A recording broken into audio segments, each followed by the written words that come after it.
नमस्कार मित्रों, आपका एग्ज़ाम एनी टाइम में फिर से स्वागत है। आज हम देखेंगे संविधान सभा का निर्माण और संविधान का निर्माण और संविधान सभा। तो अभी तक हम लोगों ने बात कर चुके प्रस्तावना पे, नीति निर्देशक तत्व पे और ऐतिहासिक विकास पे। ये पार्ट अब इस पे देखेंगे क्योंकि संविधान सभा का निर्माण कैसे हुआ, जो संविधान बनाया, और उस कैसे कैसे हुआ, उनके विकास कैसे कैसे हुआ, अब आज इस पे बात करेंगे हम लोग।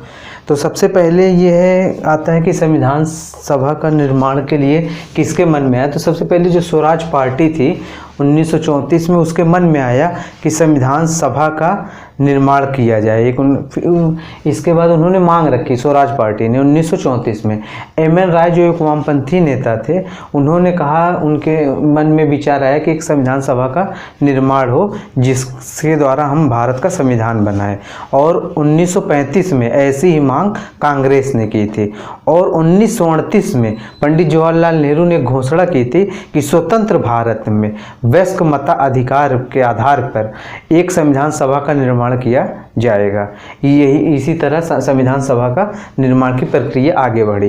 तो ब्रिटिश सरकार ने उस समय उनकी मांगों को नहीं मानी, लेकिन जब विश्व युद्ध हो रहा था, तो द्वितीय विश्व युद्ध, तो अगस्त प्रस्ताव के द्वारा नेहरू जी की मांग को एक वैचारिक रूप से, एक संवैधानिक रूप से उनको मान्यता दी गई अगस्त प्रस्ताव के द्वारा कि हाँ, हम चलिए आप संविधान सभा का निर्माण करने के लिए कर सकते हैं। लेकिन फिर इसके बाद क्रिप्स मिशन आया, वो भी फेल हो गया। अंततः कैबिनेट मिशन 1946 के तहत, जिसके सदस्य थे पैंथिक लॉरेंस, स्टेफर्ड क्रिप्स और अलेक्जेंडर, तो इन्हीं से मतलब संविधान सभा के निर्माण का प्रस्ताव इनका मान लिया गया और आगे बढ़ा। तो संविधान सभा की मतलब कैसे करना था, तो 296 सीटें थी। तो कैसे इसका चुनाव हुआ था 3 समुदायों में, एक मुस्लिम, सिख और नॉन सिख और नॉन मुस्लिम के द्वारा, एकल संक्रमणीय मत के आधार पर और समानुपातिक प्रतिनिधित्व के द्वारा इनका चुनाव हुआ प्रांतीय असेंबली में। अब ये हुआ, कब चुनाव हुआ था? जुलाई अगस्त 1946 में संविधान निर्माण सभा के निर्माण के लिए चुनाव हुआ था। 296 सीटों में कांग्रेस ने 208 सीटर जीत की थी और मुस्लिम लीग ने 73 सीटर जीत की थी और अन्य ने 15 सीटर जीत की थी। अब संविधान सभा का जब निर्माण हुआ तो 9 दिसंबर 1946 को इस संविधान सभा की प्रथम बैठक हुई और प्रथम बैठक में इसके अस्थायी अध्यक्ष चुने गए। कौन? सच्चिदानंद सिन्हा। और ये कहाँ से प्रेरित है? फ्रांस के संविधान में ऐसे ही हुआ था कि वरिष्ठतम नागरिक को, वरिष्ठ सदस्य को जो है इसका अस्थायी अध्यक्ष चुना गया था। अब 11 दिसंबर 1946 को संविधान सभा के अस्थायी अध्यक्ष चुने गए। किनको चुना गया? डॉक्टर राजेंद्र प्रसाद को चुना गया और एच.सी. मुखर्जी को उपाध्यक्ष चुना गया। किसके? संविधान सभा के उपाध्यक्ष किसको चुना गया? एच.सी. मुखर्जी को, और राजेंद्र प्रसाद को अस्थायी अध्यक्ष चुन लिया गया। और ये संविधान सभा का स्वतंत्रता अधिनियम 1947 में संविधान सभा में कुछ परिवर्तन हो गया। जब स्वतंत्र हो गया, भारत पाकिस्तान 2 देश में बट गया, तो उसमें परिवर्तन पहला जो आया कि एक संप्रभु और पूर्णतः संप्रभु निकाय बना दी गई। जो संविधान सभा थे वो कैसा भी मतलब संविधान बना सकती थी। जो ब्रिटिश पिछले उनके जो एक्ट थे उसको ले सकती थी या नहीं ले सकती थी, हम किसी देश के संविधान से प्रेरित होकर ले सकते थे या नहीं ले सकते थे, ये हमारी पूरी संविधान सभा के अपनी स्वतः निर्णय होना था। तो एक संप्रभु निकाय बन गया था। और दूसरा क्या था? संविधान सभा 2 कार्य करने लगी थी। एक तो संविधान निर्माण का कार्य करने लगी थी और दूसरा विधायिका का, मतलब लॉ भी बनाती थी और लॉ को फॉलो करने के लिए विधायिका भी थी, मतलब बनाने लगी थी। और संविधान सभा का निर्माण हुआ। अब लेकिन उसमें क्या हुआ? 299 सीट बची विभाजन के बाद। ये भी एक, और जो विधायिका में पहले अध्यक्ष जब संविधान निर्माण का होता कार्य तो डॉक्टर राजेंद्र प्रसाद अध्यक्ष रहते, और जब विधायिका का कार्य होता तो गणेश वासुदेव मावलंकर। इसलिए पूछा जाता है मित्रों ये क्वेश्चन कि पहले लोकसभा के अध्यक्ष कौन थे? तो गणेश वासुदेव मावलंकर ये थे। अब ये पूछा जाता है कितने देशों से, मतलब संविधान सभा लगभग 60 देशों का संविधान को मतलब हुए की संविधान सभा ने 60 देशों के संविधान का अवलोकन किया। कितने देशों का? 60 देशों का अवलोकन किया। अब से 14 दिनों तक विचार विमर्श हुआ कि कैसे किया जाए, क्या किया जाए। और जो है 24 जनवरी 1950 को इसकी अंतिम बैठक हुई थी। ये क्वेश्चन पूछा जाता है संविधान सभा की अंतिम बैठक कब हुई थी? तो संविधान सभा की अंतिम बैठक हुई थी 24 जनवरी 1950 को।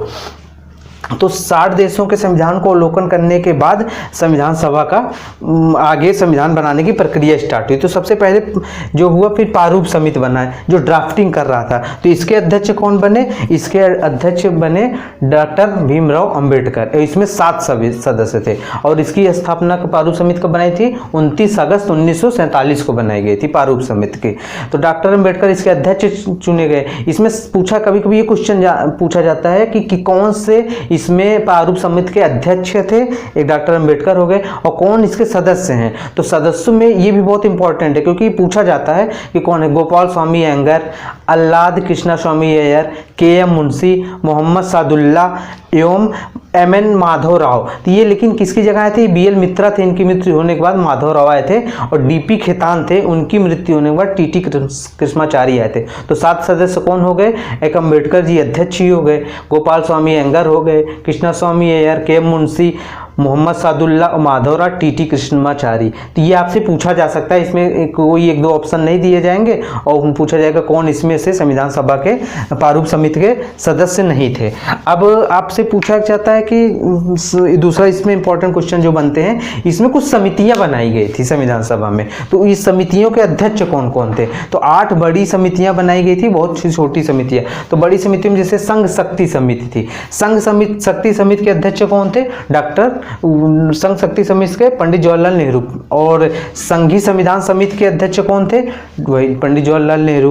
और प्रांतीय समिति के अध्यक्ष कौन थे? सरदार पटेल थे। और प्रारूप समिति के अध्यक्ष, यहाँ तो आप देख ही रहे हैं, प्रारूप समिति के अध्यक्ष कौन थे? डॉक्टर भीमराव अंबेडकर थे। और मौलिक अधिकार एवं अल्पसंख्यक समिति के अध्यक्ष कौन थे? सरदार पटेल। लेकिन मौलिक अधिकार और अल्पसंख्यक जो है ये 2 उप समितियों में बांट दी गई थी। तो इसके पहली उप समिति थी, इसके जो सदस्य थे, अध्यक्ष थे कृपलानी थे, जीबी कृपलानी। और जो दूसरी उप समिति थी अल्पसंख्यक, इसके जो अध्यक्ष थे एच.सी. मुखर्जी, जो कि संविधान सभा के उपाध्यक्ष भी थे, एच.सी. मुखर्जी। और ये किसके भी समिति, किस उप समिति के अध्यक्ष थे? मौलिक अधिकार उप समिति के, अल्पसंख्यक के इसके उप समिति के अध्यक्ष थे। अब प्रक्रिया नियम समिति के, तो प्रक्रिया नियम समिति के अध्यक्ष कौन हुए? डॉक्टर राजेंद्र प्रसाद हुए। और राज्यों के लिए एक क्वेश्चन इस तरह बहुत कंफ्यूजन करता है कि राज्यों के लिए जो समझौता हुई थी उसकी समिति के अध्यक्ष कौन थे? तो उस समिति के अध्यक्ष ना कि सरदार पटेल नहीं थे, जवाहरलाल नेहरू थे। ये लड़के सोचते हैं कि राज्यों को मिलाने का काम सरदार पटेल ने किया था, लेकिन प्रांतीय समिति के राज्यों के लिए जो समझौते के लिए समिति बनी थी उसके अध्यक्ष जवाहरलाल नेहरू थे। और संचालन समिति के अध्यक्ष कौन थे? डॉक्टर राजेंद्र प्रसाद थे, संचालन समिति के अध्यक्ष।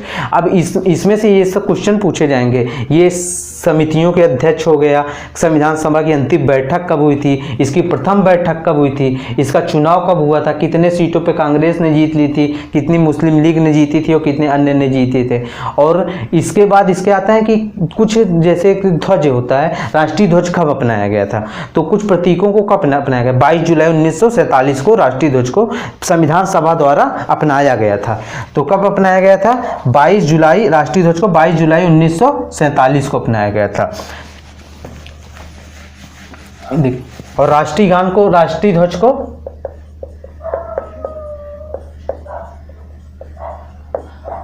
22 जुलाई 1947 को। और राष्ट्रीय गान को, राष्ट्रीय गान 24 जनवरी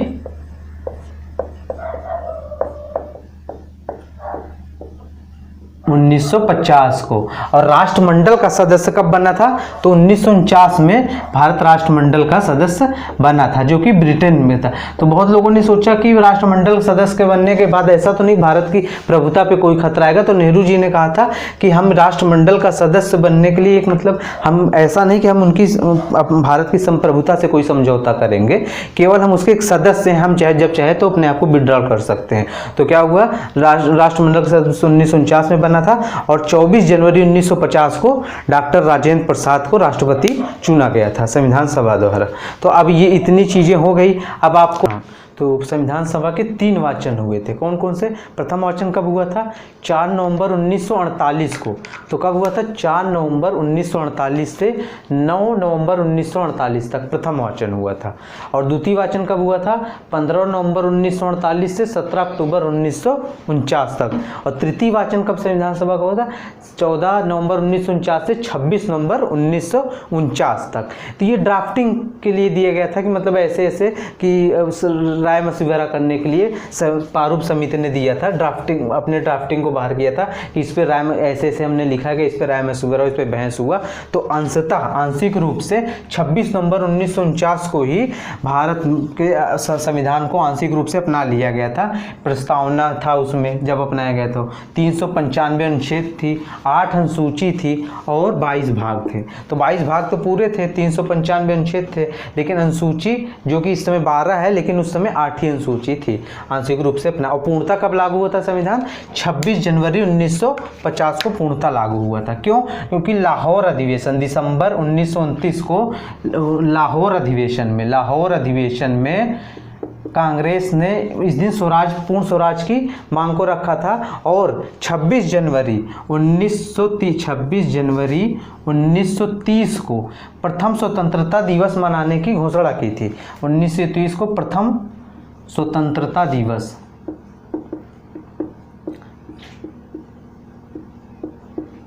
मनाने की घोषणा की थी। इसीलिए 26 जनवरी 1950 को संविधान हमारा पूर्णतः लागू किया गया। एक क्वेश्चन और पूछा जाता है कि संविधान सभा में कितनी महिलाओं की संख्या कितनी थी? तो महिलाओं की संख्या कितनी थी? महिलाओं की संख्या 15 थी। तो अब हम संविधान का निर्माण और संविधान सभा कैसे बनी ये सब देखें। अब जो है हम आगे दूसरे टॉपिक पे नेक्स्ट वीडियो पे देखेंगे। और आपको वीडियो कैसा लगा इसके लिए हमें कमेंट करिएगा, लाइक सब्सक्राइब भी करते रहिए। आपके लिए मेहनत हो रहा है, आप भी थोड़ा मेहनत करिए। तो मिलते हैं नेक्स्ट टॉपिक के साथ नेक्स्ट वीडियो में। नमस्कार, जय हिंद।